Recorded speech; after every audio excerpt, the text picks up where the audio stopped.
का नाम बड़ा छोटा सा क्यूट सा है, बट वैसे ये मॉल जो आप यहाँ पर देख रहे हैं इसको बनाने की कॉस्ट आई है 2000 करोड़ रुपए और पूरे नॉर्थ इंडिया में इससे बड़ा मॉल आपको नहीं मिलेगा। अब ये मॉल वैसे कुछ महीनों पहले न्यूज में था क्योंकि उत्तर प्रदेश के चीफ मिनिस्टर ने इस मॉल को इनॉग्रेट किया है, मगर अब रिसेंटली ये मॉल फिर से कंट्रोवर्सी में आ चुका है। अब यहाँ पर आप पूछेंगे कंट्रोवर्सी किस बारे में है। कंट्रोवर्सी देखो यहाँ पर इसलिए हो रही है क्योंकि अब हिंदूज और मुस्लिम दोनों साइड के जो रिलीजियस ग्रुप हैं वो यहाँ पर प्रेयर कर रहे हैं और रिसेंटली पुलिस को एक्शन भी लेना पड़ा। कई लोगों को हिरासत में यहाँ पर लिया है क्योंकि ओपनली यहाँ पर पब्लिक स्पेस में वर्शिप की जा रही थी। हुआ यहाँ पर क्या कि पहले कुछ मुस्लिम्स ने यहाँ पर नमाज पढ़ी, उसके बाद उसके रिस्पांस में कई हिंदूज यहाँ पे आ गए। उन्होंने कहा कि अगर मुस्लिम्स यहाँ पे मॉल में नमाज पढ़ेंगे तो हम भी हनुमान जी की आरती करेंगे। तो ये इशू अब बढ़ता जा रहा है और तो अब क्वेश्चन यहाँ पर ये आ रहा है कि क्या मॉल्स में प्रेयर अलाउ होनी चाहिए। और इसके अलावा एक और मेजर क्वेश्चन अब ये भी है कि ये सब जो इंसिडेंट्स हो रहे हैं इंडिया में, क्या इससे बिजनेस एनवायरनमेंट भी खराब हो रहा है। तो डिस्कस करते हैं इस टॉपिक को इन डेप्थ इस वीडियो में, मगर आगे बढ़ने से पहले आपसे क्वेश्चन पूछूंगा।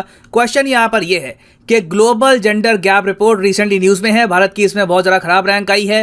146 कंट्रीज में से रैंक आई है जी हमारी 135। तो आपको बताना है कि ग्लोबल जेंडर गैप रिपोर्ट आखिर कौन तैयार करता है। Option A United Nations, option B World Economic Forum, option C IMF या फिर option D World Bank. Comment section में करिए उत्तर, सही आंसर मैं आपको दूंगा वीडियो के अंत में। अब जो ये पूरी कंट्रोवर्सी है मैं आपको समझाता हूँ बेसिक से। लुलु मॉल आपको मिलेगा लखनऊ में, जैसे मैंने आपको दिखाया था।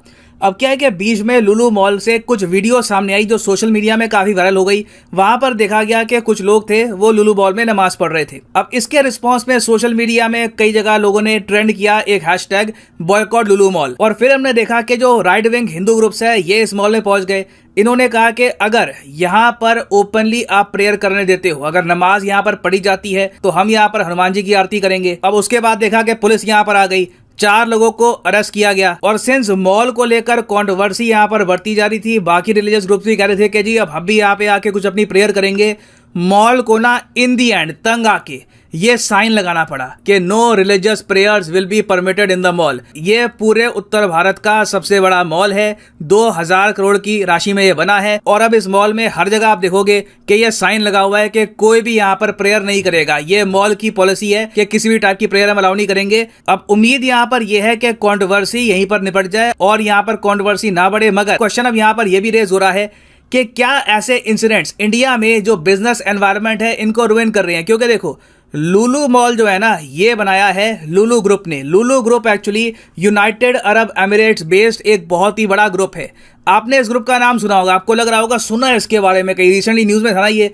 तो बिल्कुल ये न्यूज में रहता है। इन्होंने साउथ इंडिया में भी नॉर्थ इंडिया में भी बहुत बड़े बड़े मॉल बना रखे हैं। इंडिया में इनकी बिलियंस ऑफ डॉलर्स की इन्वेस्टमेंट है। रिसेंटली इन्होंने ये भी कहा कि जम्मू कश्मीर में ये लोग एक फूड प्रोसेसिंग और लॉजिस्टिक हब बनाएंगे 200 करोड़ रुपए का। और उसके अलावा भी सरकार को उम्मीद ये है कि कश्मीर में लुलु ग्रुप इन द फ्यूचर बहुत सी इन्वेस्टमेंट्स और करेगा। और अभी रिसेंटली आप अगर देखो तो उत्तर प्रदेश में टोटल इन्होंने 2500 करोड़ की जो इन्वेस्टमेंट्स है ये अनाउंस करी है। तो अब मेन क्वेश्चन यहाँ पर ये है कि ऐसे जो मेजर ग्रुप्स हैं जो एक बहुत ही इंपॉर्टेंट रोल प्ले कर सकते हैं इंडिया के इंफ्रास्ट्रक्चर को वर्ल्ड क्लास बनाने में, अगर इनको ये इश्यूज ऐसे फेस करने पड़े रिलीजियस प्रेयर्स को लेकर, तो क्या इंटरनेशनली इंडिया की जो एक इमेज है as an investment friendly destination क्या ये हर्ट होती है। क्योंकि मेन प्रॉब्लम ये है कि इंडिया में ना आज तक इस बात को लेकर क्लैरिटी नहीं है कि पब्लिक प्लेसेस में कोई वर्शिप कर सकता है या नहीं कर सकता। ये पूरा जो इशू है अभी भी काफी हद तक आपको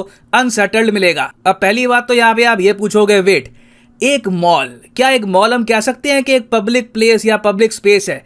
देखो टेक्निकली मैं आपको वैसे ये बताऊं कि मॉल को दुनिया भर के बाकी कंट्रीज में कहा जाता है कि ये एक पब्लिक स्पेस है क्योंकि पब्लिक यहाँ पे इकट्ठी होती है। इवन दो मॉल को वैसे ओन करती है एक प्राइवेट कंपनी, मगर सिंस मॉल में एंट्री करने के लिए आपको कुछ पैसा पे करना नहीं पड़ता, तो इसलिए काफी बार मॉल को भी एक पब्लिक स्पेस कहा जाता है। इंडिया में जब हम बात करते हैं पब्लिक स्पेस में वर्शिप की तो प्राइमरली 2 आर्टिकल सामने आ जाते हैं। एक तो है आर्टिकल 25। आर्टिकल 25 ये कहता है कि आपको फ्रीडम ऑफ कॉन्शियंस है, freedom to practise your religion है, आपको फ्रीडम मिलती है अपना रिलीजन प्रैक्टिस करने की।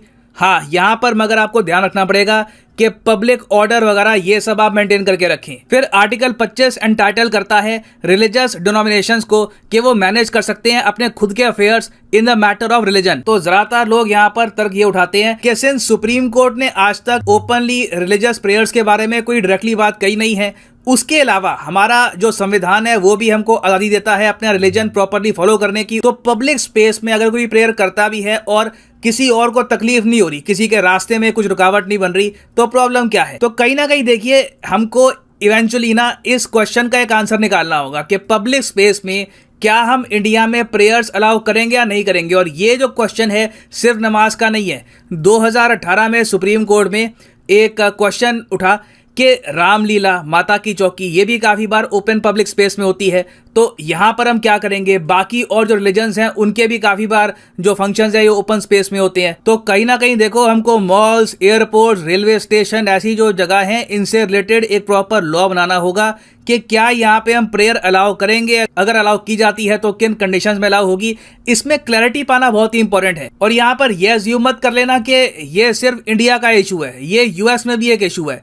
यूएस में काफ़ी बार क्या होता था कि एयरपोर्ट में ना कुछ अगर मान लो डिवाउट क्रिश्चियंस हैं, वो देखते रहे कि काफ़ी बड़ी भीड़ है, तो वो लोग खड़े होते रहे, अपना कुछ बैंड बाजा लिया, क्रिश्चियनिटी से रिलेटेड कुछ जो गाने हैं वो बजाते थे। अब कई लोगों को ये पसंद नहीं आता था। अब रिसेंटली मैं आपको बताऊं, एक कंट्रोवर्सी हो गई यूएसए में, जब एक प्लेन जो हवा में उड़ रहा था on the country of US, इस प्लेन में बैठे हुए कुछ पैसेंजर्स खड़े हुए और उन्होंने क्रिश्चियनिटी से रिलेटेड जो गाने स्टार्ट कर दिया। कई लोगों ने उनका जो गाना रिकॉर्ड कर दिया और लोगों को कहा कि देखो ये रिलीजन यहाँ पे प्रमोट कर रहे हैं। और यूएसए की जो एक मेंबर ऑफ पार्लियामेंट है, इलान उमर, इन्होंने भी यहाँ पर आपत्ति जताई कि देखो क्रिश्चियन सॉन्ग्स ये लोग क्यों गा रहे हैं एक फ्लाइट में। तो इन दी एंड ये एक ग्लोबल क्वेश्चन है और यहाँ पर मैं आपसे पूछना चाहूँगा, इसका सोल्यूशन आप मानती हैं कि क्या हो सकता है? कि ऑल टुगेदर हर रिलीजन के लिए पब्लिक में प्रेयर हमको रिस्ट्रिक्ट करनी चाहिए, या फिर आप मानते हैं कि नहीं, अलाउ करनी चाहिए, बट इसमें हमको देखना होगा कि पहले डिसाइड कर लो कि यहाँ पर कुछ सर्टेन लोकेशंस हैं वहीं पर प्रेयर होगी और कई लोकेशन